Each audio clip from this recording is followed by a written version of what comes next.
Heather Green, and I'm a teacher in San Francisco. This day last year, I had the privilege of attending the Hay House Ignite conference, and I got to see some very inspirational speakers and authors on stage.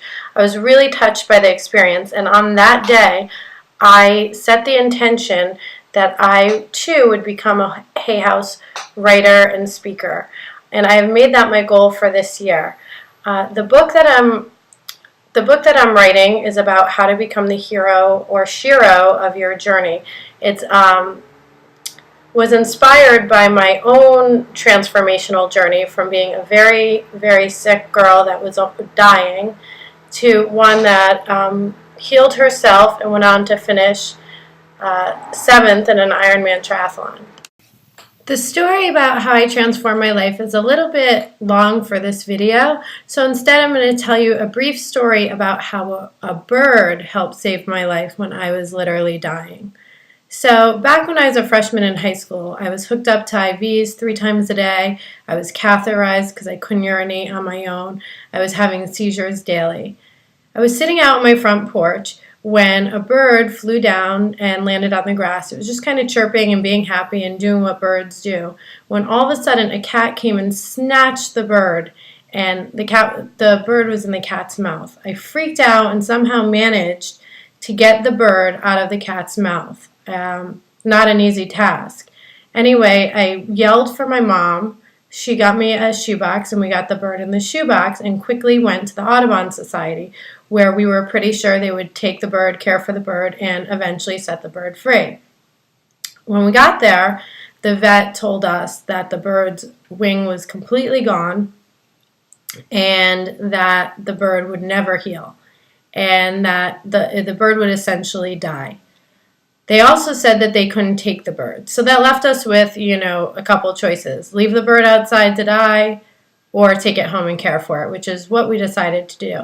There was definitely something that connected me to this bird. I think it had to do with my own brokenness.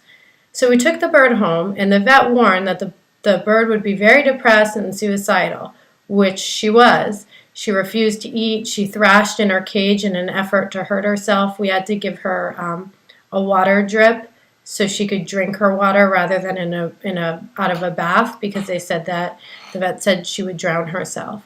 We named the bird Sunshine, even though it was a very dark time for the bird. For a long time, Sunshine was a really unhappy bird. We tried to talk to her, get her to eat, and do things to make her comfortable. Then finally we had the idea to get CDs for her. We got bird songs and nature, music from nature, and we played them for her. And suddenly, Sunshine began singing and singing and singing her heart song. Soon, over time, she's becoming a happy, happy bird, this wild animal becoming a happy domestic bird. In time, she lived up to her name, Sunshine. Every morning, my family and I woke up to her singing her song.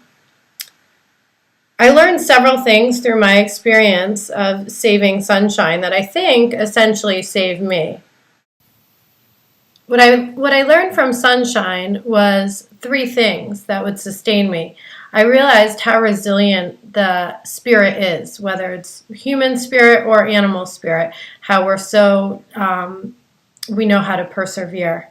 The second thing I learned was about how we can literally transform our lives. Sunshine went from a wild bird to a domestic bird and learned how to be happy, which ties into the third thing. Sunshine showed me that happiness was possible despite what was going on around you. She was literally stuck in a cage like I was stuck in my diseased body, but she learned to be happy. I use these things to transform my own life.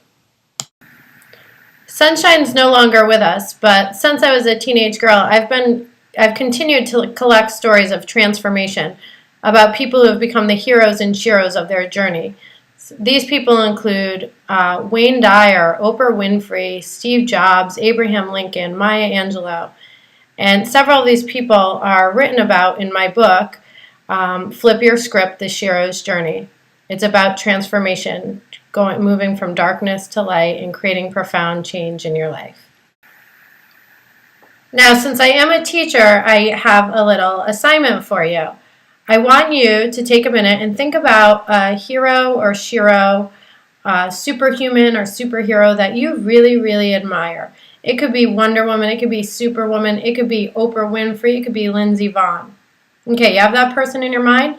Now I want you to think of 3 adjectives that describe this person.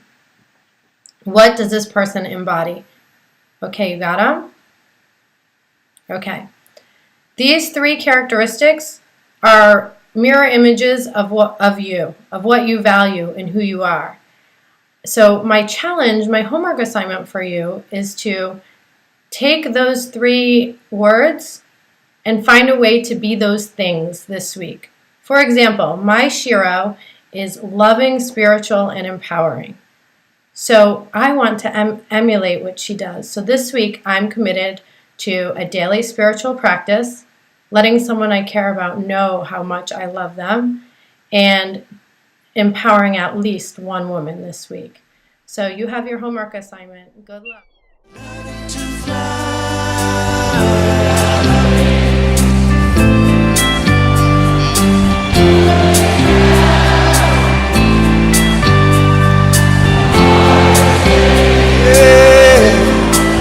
That's right.